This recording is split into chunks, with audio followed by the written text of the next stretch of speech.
Welcome to the Cindy and Joe Show. I'm Joe. I'm Cindy. And as you can see, we're hyped up for Red Wings hockey. Yes. Opening night's tomorrow. I'm excited. It'll be interesting because, listen, I think this is the most excited I've been about Red Wings hockey in about 4 or 5 years. 4 or 5 years. Yeah. Well, I can't blame you for being excited because I'm excited. And I've only really been following Red Wings hockey for about 3 years. Mm-hmm. But I'm excited for what we've got lined up because, as you can see from my jersey, I'm repping the captain, and that is Stevie, the Iser plan. And I think we're going to see the Iser plan in motion. I think what you're going to see is, so the real crux of the matter is Lucas Raymond's finally up. Seider's up. So you're starting to see the fruits of the labor of the rebuild up with the big club. It's interesting because, one of the odds that you can get in Vegas right now is 1,500 odds is Lucas Raymond to win the Calder. But it's interesting because Moritz Seider is one of the highest favored to win the Calder next to Nedeljkovic.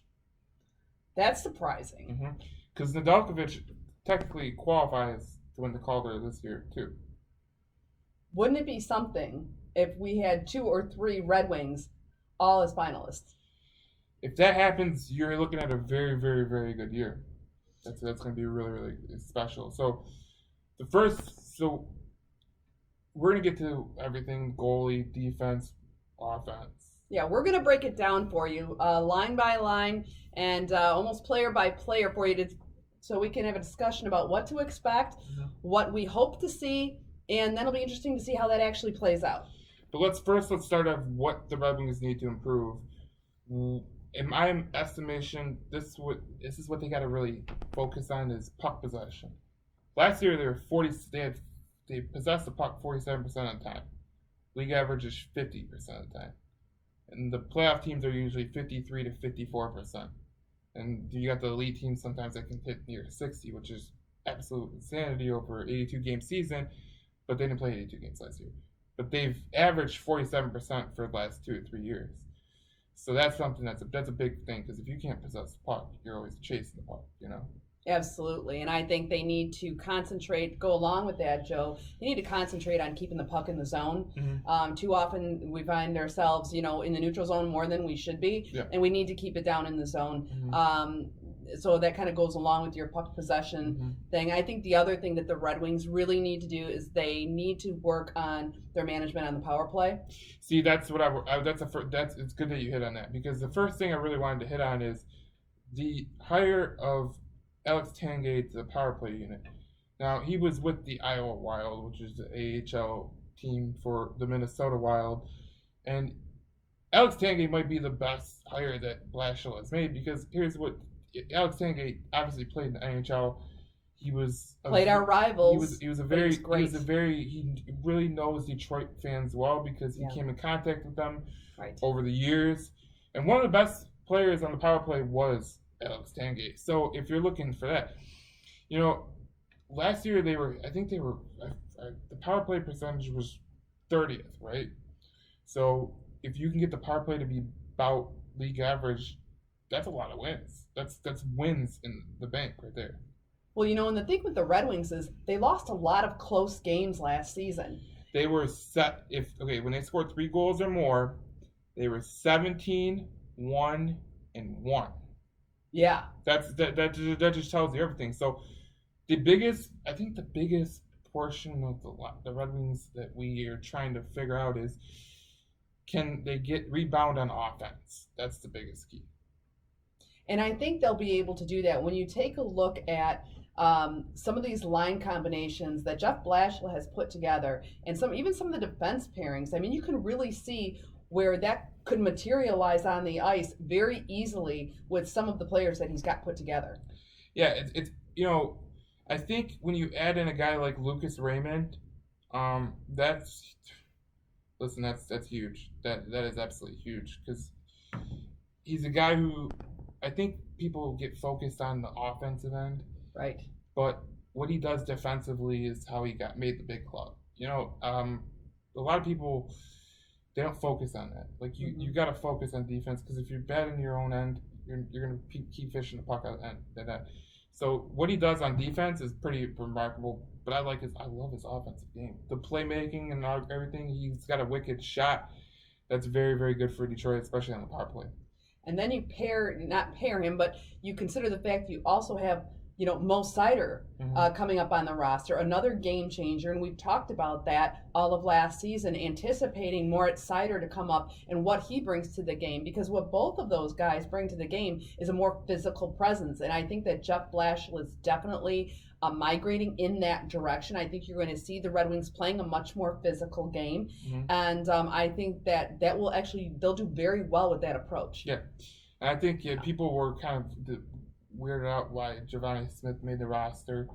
And it's because of his physical game. And obviously that's a critical element of hockey. I think that's more of the identity that the Red Wings want to take this year, for sure.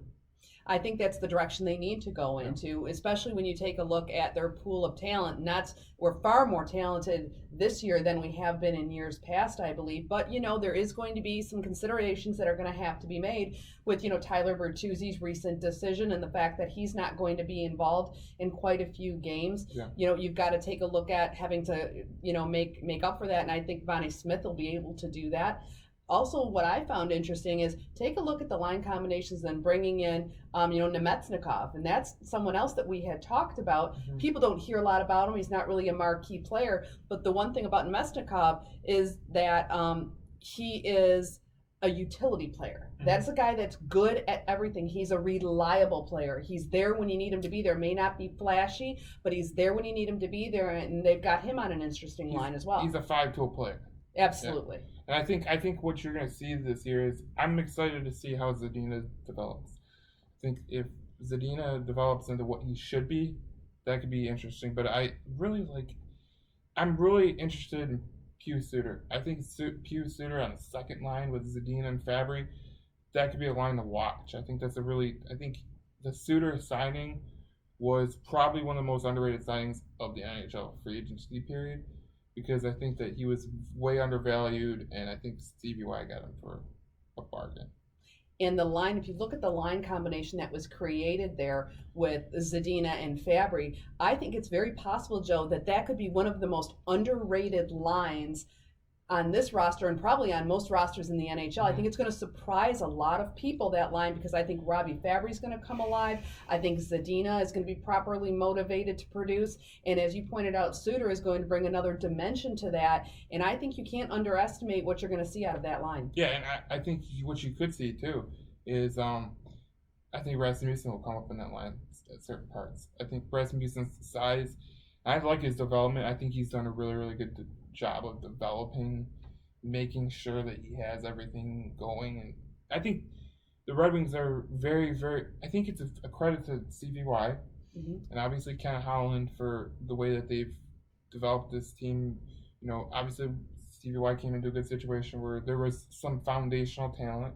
Yeah. And now CVY has added his 2 elite guys that I think that are really, really elite players, and Raymond and Seider. I think that's key. But I think the one thing you gotta look at is a lot of Red Wings fans in these groups were so mad that the Red Wings released Bobby Ryan from his PTO. Yeah.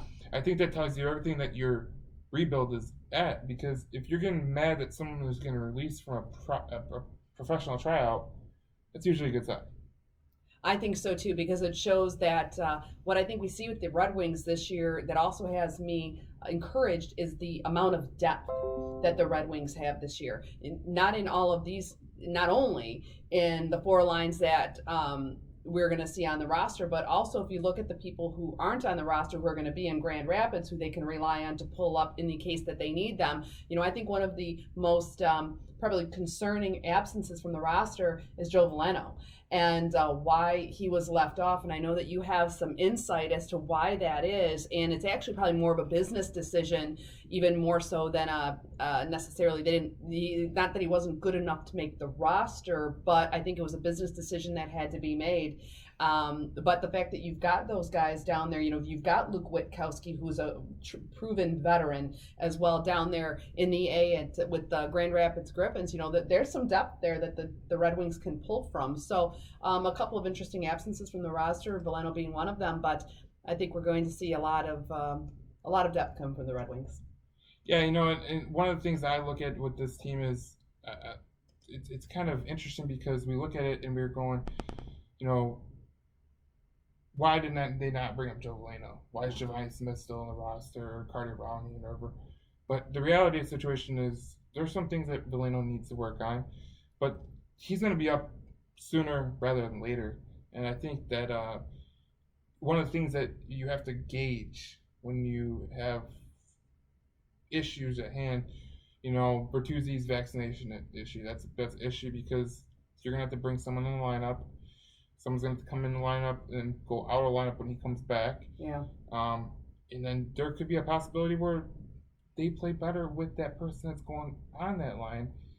And that's why Veleno went to the AHL, because eventually he will be up. And it might be the second or third week of the season, but listen, you see why Stevie Y is doing the things that he's doing, because he's pretty much putting himself together to put the best roster on the ice for Thursday. I think certainly he's done that. And, you look at even down on that last line where you've got Smith, Rowney, because you mentioned him, and which was someone we haven't talked about, with Stevens and Gagne. That's another interesting line that I think, it's either kind of like a grind line. These guys are going to be, they're going to grit it out. You've got some experience there on that line, and I think that paired with a couple of the other people you see there, that's going to be a reliable line as well. And I think what people don't realize is, everyone was like mad when Glendening left, which he was a great player. I was sad. Right, but I was so sad when Luke Glendening left. I love Luke. But what Stevie Y did was very, very smart. He got a guy in Carter Rowney who is equivalent to Luke Glendening. And then he got a guy in Mitchell Stevens who is equivalent to Luke Glendening in the faceoff circle. So you really gained a Luke Glendening with two players that could potentially get better. There's more upside with those players. Well, Carter Rowney, if you watch him in Anaheim, he plays a very, very physical game. And he's a very, very good centerman, and he can play the wing. And I think that's what Stevie Y really likes about a guy like Carter Rowney. He can play. I think if you look at the Red Wings roster, there's players that can play the wing, they play the center. There are very few that can't. Yeah, there's a lot of flexibility in this roster, and again, you just touched on it again, Joe, and that is, what is the recurring theme here? We see grit coming into the roster. You see some toughness coming into the roster, a more physical play coming into the roster. Just on every single line, you're seeing that somewhere. And not only do you see it there, the forward lines are very interesting. We covered that quite a bit. I think we covered just about everybody that they're talking about. But now let's look at defense pairings. The defense pairings also tell us a lot. They put DeKaiser and Hronek back together, which we had talked about last season was really thought of very good chemistry with those two defensemen, and I think that's their top pair. And I expect to see some good results from them. Not to mention, can I say something real quick? Absolutely. I think Danny. No, you can't. I think Danny DeKaiser, for all the flack he's got, people were saying he's gonna be a potential buyout, right? Right. There was rumors of a lot of stuff that involved him. Yeah. But I think DeKaiser is gonna break out this year. I think there's a reason why. I think if you look at DeKaiser and the guy he's with, I think Philip Hronek could give him a little bit of a boost offensively, because I think DeKaiser needed a guy who likes to shoot the puck on his defensive pairing, which I think in the end that'll be the second defensive pairing, because I think the first defensive pairing is going to be the Seider and Leddy. I think you could definitely be right. I think Letty Seider is going to rise to the top as well. And but I also agree that I think that Dan DeKaiser may have a very good year. He's kind of coming to the end of his career, relatively speaking. And you know what they say about, flowers, Joe, and plants, they give their brightest blooms right before the end. And so maybe DeKaiser will be something like that, where you're going to get his best right there at the end. Danny's never been a really physical player. You know, that's not his MO. Right. But the reality of the situation is he's a very good puck moving defenseman, and a guy like Hronek on his side, that's a very, very good pairing, especially what they've done before. But I mean, I can't. You know, if you look at the lineup of the defensive pairings, and you look at, it's a young guy, an old guy, a young guy, old guy. And I'm not saying old guy is in like they shouldn't be on the ice. I'm saying a veteran presence. The veteran presence on the like Letty having a guy like Sider, like if there's any person you can learn how to play the 100 the feet play the game on the full tilted ice, it's Nick Letty. And if you're an offensive player and like Sider, he's a good player all around. But learning some nuances from a guy that's experienced quarterback on a power play and being the guy that's scored a lot on the defense, I think Nick Letty has a huge dimension for Sider. Well, and I think you've got that same kind of dynamic with the Stahl-Lindstrom line. Because Lindstrom's relatively new, younger guy, and you've got Stahl, who's got that experienced veteran presence, and I think that those two will complement each other well. Also, one of the last line that I find interesting, and I'm curious to see your take on this, Joe, the Osterley-Stetcher line, the pairing. What are your thoughts on that? Those are a couple guys, both been around a little while. Osterley's been around the league. Stetcher's been around, obviously, a long time. What do you think what was the thinking there on putting those two together? I think with Osterley, he's a very sound defenseman. Stetcher is a very, very, he has a high potential kind of thing, But if you put them together, one is a kind of a stay-at-home guy and is sound defensively, and one's the guy that will take chances sometimes. You always like getting those two guys mixed in the mix, Yeah. I think it's interesting because there's a lot of teams out there that there's one team in particular that played yesterday against Tampa Bay, who the Red Wings will play tomorrow, is Pittsburgh.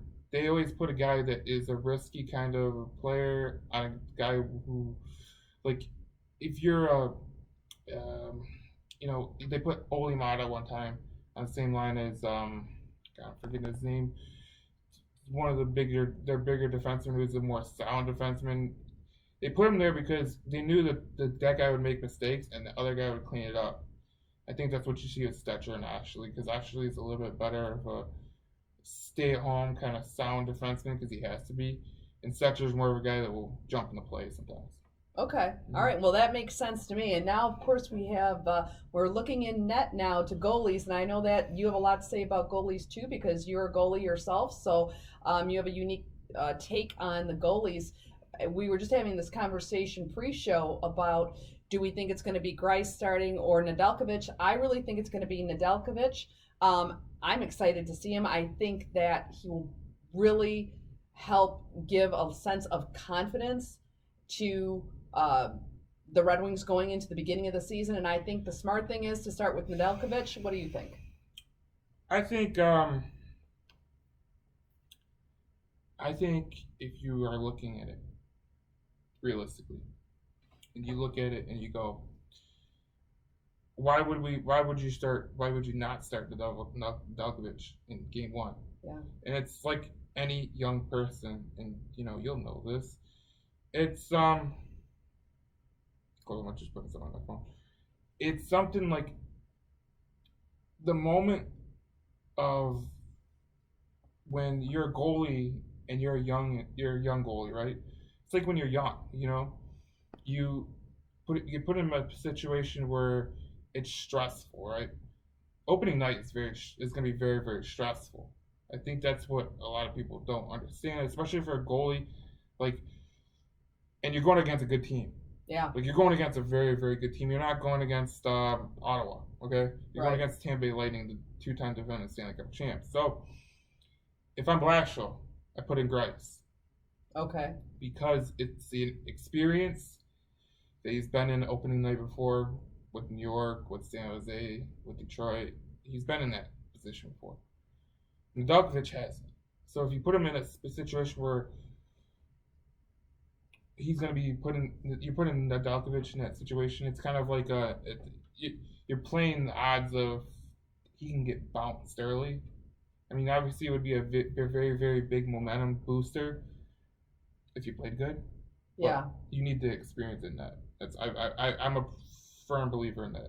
Firm believer in experience in that because you think that the young guys are going to be a little too nervous coming into the condition. Maybe, Joe, what they need to do, you know what? I got the solution, actually. You know what they need to do?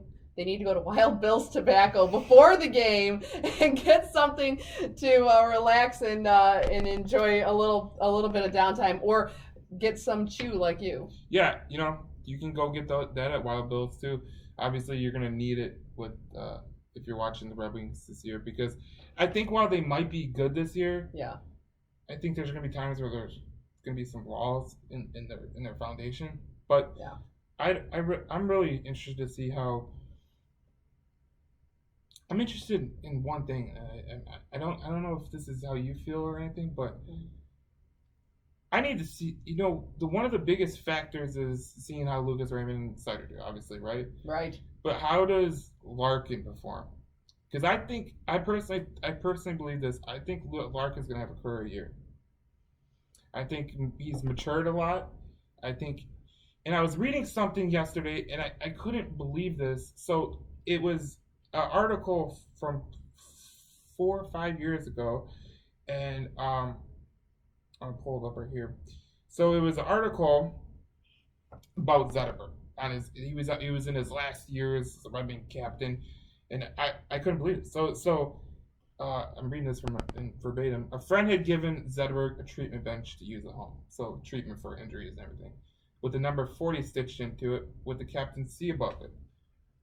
When Zetterberg retired in 2018, Larkin was still 2 years away from officially being named the Detroit Red Wings captain.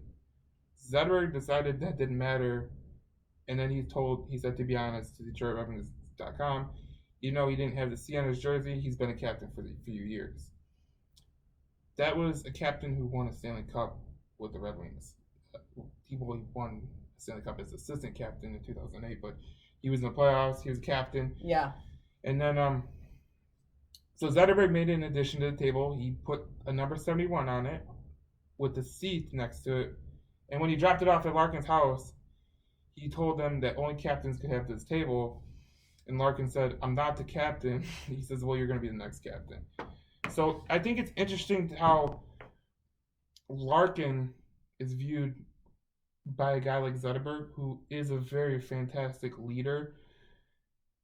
That just tells you everything you need to know. I think Larkin kind of gets a little bit of heat because he didn't perform better offensively, but they didn't really have the team around to have a good one of the things that was really bad about the Red Wings last year was they had a guy like Anthony Mantha, right?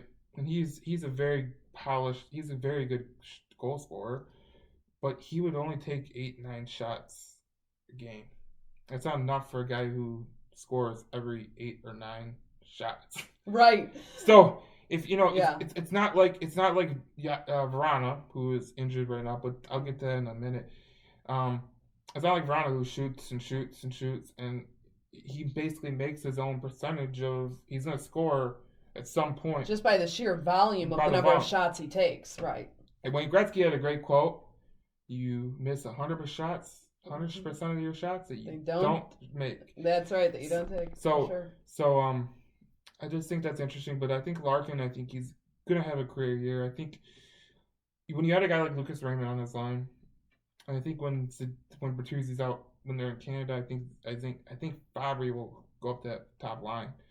I think you had a guy like that too. I think Fabry's going to have a breakout year along with Larkin. I think Dylan Larkin in his interviewed on 97.1 The Ticket, and I think he was a little disappointed. I think you could sense the disappointment that he wouldn't have his buddy Bert with him on that line all the time in some of those games. But I think the fact that he's got Lucas Raymond up with him, the fact that he's got Robbie Fabry that can come up, that he's got, as you said, I think, you're probably going to see Veleno pop up there. I think he's got options, but I think he's a little disappointed that he doesn't have his sidekick Bert with him. I know it's a heavy topic conversation. Yeah. In all sports and all fields and everything, but we got to understand that this sport, hockey, and football and basketball and baseball, it's way different. Okay, you're buying into a team concept, right? So when one guy doesn't want to be a part of the team, it's kind of like all these guys are putting their bodies on the line. Okay, the reality of the situation is you're not gonna come away from this game completely healthy. Like that's just the reality of the situation. You know, there's CTE, there's issues with the back and the legs and all that you'll deal with for the rest of your life past the game. Right. I think. I mean, you could wait. You could say like, "Oh, I don't want the side effects of what could happen potentially," which been proven that they might not be true. But at the same time, you know, you got to look at it like this: if you're not buying into the team concept, that's a little bit of a, you know, you're going to war with these guys. You got to be all in. And I think Darren McCarty put that perfectly when he was saying like we're going to war. Like you need to be all in or you're not. And I think that Larkin when he was talking about it, I think he had the same disappointment that Stevie Y did. Like Stevie Y had the same disappointment because I mean the reality of the situation is we signed him to a contract in good faith that he would honor it, and we just signed him to that contract even though he's coming off a very very serious injury, and he won't be available for 9 games, and there's gonna be more games where he's not gonna be available because his wife is going to be due for birth. Well, you know, that's an interesting thing. And I've often thought of this. You know, obviously, I'm in politics, so I think strategically a lot. You know, you have to do that. And just second nature, I'm almost wondering, and by the way, Bertuzzi's my hero for his decision, right, quite frankly, but I understand that it does put a considerable strain on the organization and on the ability for this team to really move forward in a very progressive way. I mean, it certainly creates some challenges. I am wondering if that injury of his isn't part of the reason why he made the decision. I'm wondering if there's a reason why he's taking himself out of those games. Perhaps it's the personal situations, perhaps it's the personal injury situation.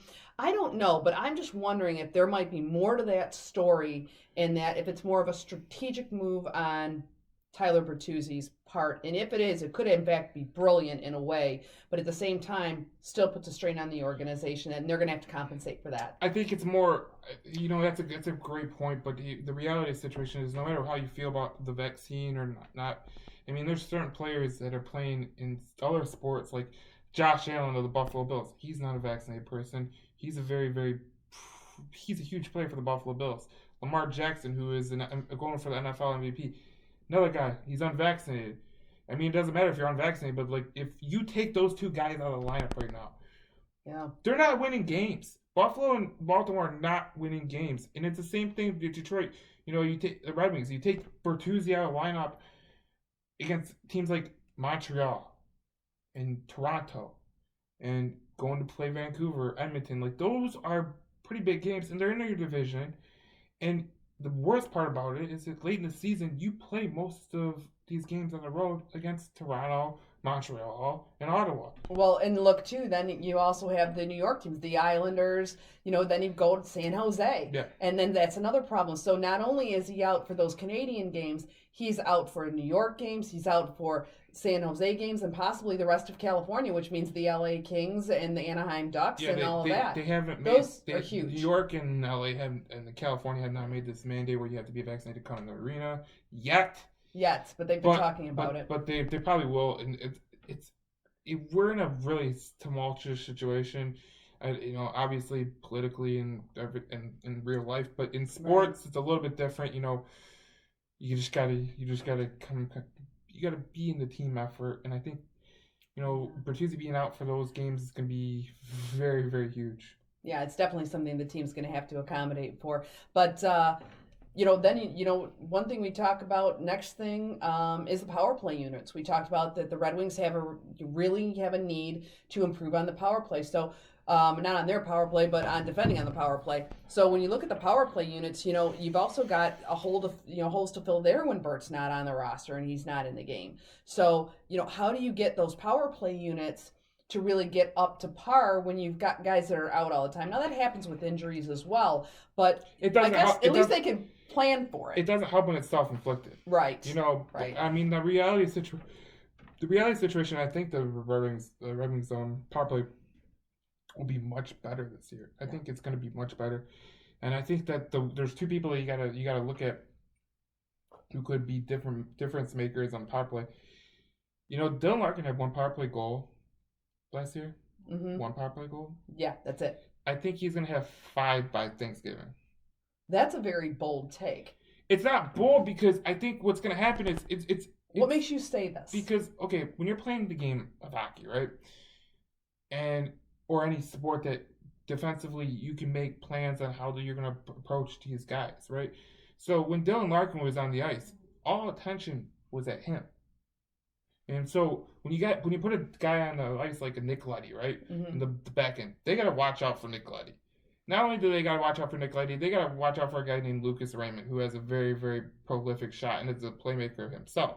Right. It's like Verana. Like when Verana's on the ice, he kind of made Dylan Larkin look a lot better. And the reason why is because, defensively, you could really take a player out of the play if you know that's their only guy.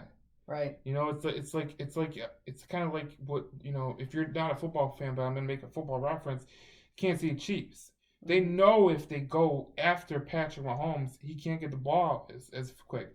Same thing with Dylan Larkin. If they know if they have two guys that are one's a spy and one's on, watching him, they know they got him. Like he can't make a play. I mean, it's impossible. A guy like Connor McDavid who can do that's a unicorn. I mean, there's not many guys like Connor McDavid. He's the best player in the world. Even a guy like Sidney Crosby, his best years are when he had players on his wing who can kind of take the burden away from him so he's not totally getting ganged up on. So 2 more things that I'd like to talk about before we wrap this up. One is the Verana injury, and that had to be incredibly disappointing for the Wings because I think they really were counting on him to be a very big part of this season. I have a bold prediction of that. I think it's going to be a blessing in disguise. And why? Because Lucas Raymond's going to be on your top line, right? He's going to get very, very key minutes.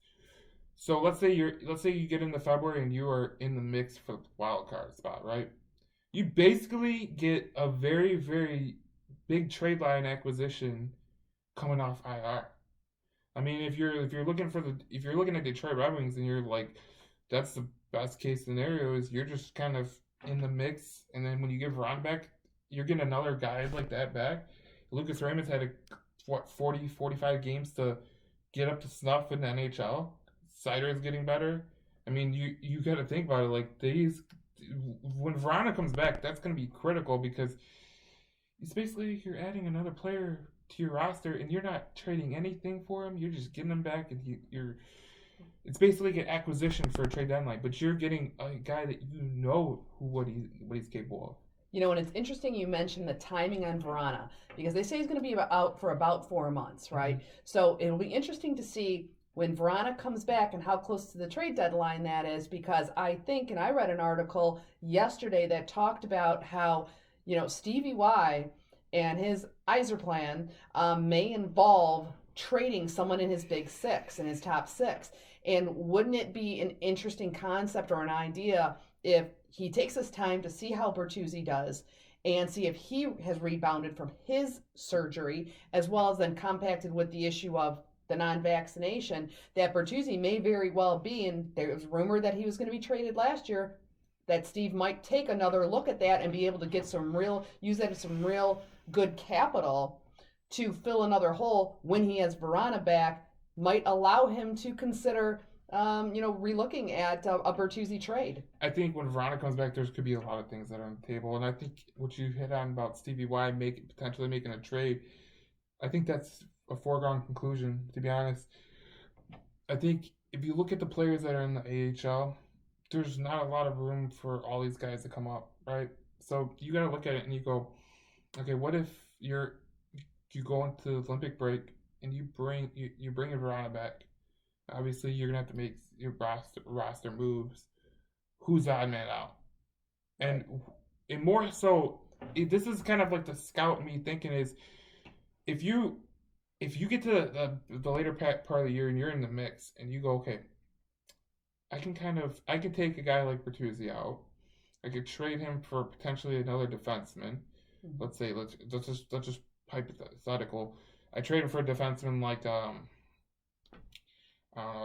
guy that's it's a good second line pairing, right? You package that up, and then you go like, okay, Rasmussen, he can come up to the first line because he's been playing very, very well. This is the eyes are playing in basically motion. Like people don't understand that, just because you're in season doesn't mean that you can't make drastic moves. And I don't think Stevie's gonna sit back. I think he's gonna be taking this aggressive because I think he thinks that this team can compete for a better. They could be better than they were last year by far. And I agree with you that this roster that you see today, I do not believe is the roster you're going to see at the end of the year. Mm-hmm. No, and I do think that the ultimate roster that Steve puts together, I think he's going to look for options. It's like whenever you set up a play, right? You're looking for multiple options. Herb Brooks was great for that. Opening up multiple lines of opportunity for scoring, and it's the same thing. You can see Stevie is putting together a situation where he's got options. He's got multiple options depending on where his club is at any given point in the season. And I think that if you see them really in contention for a playoff spot, you're going to see him make changes. So I would be stunned if the roster we see today or tomorrow night ends up being the roster at the end of the year. I don't think that's going to be the case. No, I don't. I really don't think that's going to be the case. I think that the Red Wings are going to make a move or two that people are going to be like, wait, what? Yeah. Like, what? But, the reality situation is Stevie hasn't made his trade that he usually makes, like he did in Tampa Bay, where he traded a player away and got a guy like Ben Bishop. That's the kind of moves he makes that they're very... Now, it could very well be the Nedeljkovic trade that is that move, but at this point in time, I think Stevie Y is looking at a little bigger picture. I agree. Mm-hmm. And so, as we conclude, right? Right. Do you think the Red Wings will be better? And I ask you better, but I'm going to give you a little Vegas numbers. Vegas says that Detroit Red Wings their over-under is 76.5 points. So they would have to get 77 points. Right now, all the money is on the over. Would you go over? I would. Yeah. Yeah, I'll go over. I think 77 points. Okay. We are sitting with the Motor City Ice Queen right now. And on our page, there was a metric that was used where they said that the Red Wings were 12 points better, and 12 points better on an 82-game season would be 96 points. I believe strongly that the Red Wings are going to go over 77. I think they're going to go over 85. Yeah. See here. I think the key. Now we can give our keys this season. You can give 3 keys. I'll give 3 keys. I think the first key of the season is puck possession. I think you're gonna have to be better on the puck and possess the puck for a long amount of time, so you're constantly not in your own end. I think the second thing would be power play. Power play is the biggest thing because if you could just notch it up to where you're not being 30th in power play, let's say you're 14th, 15th, that's a lot of wins. That's going to put you over in points of 77.5. And the third thing is, I think they need to find their offensive weapon before Verona comes back, because when Verona comes back, I think you are going to get another offensive weapon, but someone needs to step up. It could be Lucas Raymond. It could be Dylan Larkin. It could be Dylan Larkin, Lucas Raymond, Fabry, or Suter, or whatever. But someone needs to get better on offense because their issue was not defense last year. It was offense. They were very, very bad at scoring last year. Yeah. They were almost like a nerd at a bar. They couldn't score at all. And it was very, very dissatisfying. I love it when you use that line, by the way. It was very dissatisfying, obviously, because they couldn't score at all. It was like Beavis and Butthead, where they were like, we're never going to score. At some points, they would be in their own end for years, it seemed like. I mean, they played Dallas at one game and they gave up 66 shots and somehow they went to overtime. Yeah. I mean, that's the credit to the goaltending. I think their goaltending improved too. Yeah. So my 3 keys are going to be, first off, they got to keep the puck down in the zone. They can't be constantly having to fight in the neutral zone just to keep, they've got to keep the puck in the zone. I think it's number 1. That kind of goes along with your puck handling key. Secondly is I think they've got to acquire an identity, and they've got to get defined of who they are. And I think that is where the physical play comes in. I think physical play, and that goes along hand in hand with the identity of being a more physical team. So I think the physical play approach is key number 2 for them, along with defining their identity. And third, I think, is going to be, I think on defense, and that's getting those pairs properly gelled and properly matched up. I think because you're going to need to make sure you're making plays on defense as well. You've got to have some playmakers there, and I think they've got the potential for that. I like a lot of the veteran presence there. We don't have a whole lot of young talent on defense, but I think so long as their defense stays solid, then that'll give time for the offensive lines to come along. I think that, the forwards. So I think those are the 3 keys. Yeah, for me. I think it's going to be interesting to see how this develops throughout the season. I think we're both just excited for Red Wings hockey. Obviously, I'll be there tomorrow, and that's going to be a very, very good sight to be. But I'm so jealous. I am so jealous that Joe is going to be at the game tomorrow, because I would be there, but I'm going to be at a political event.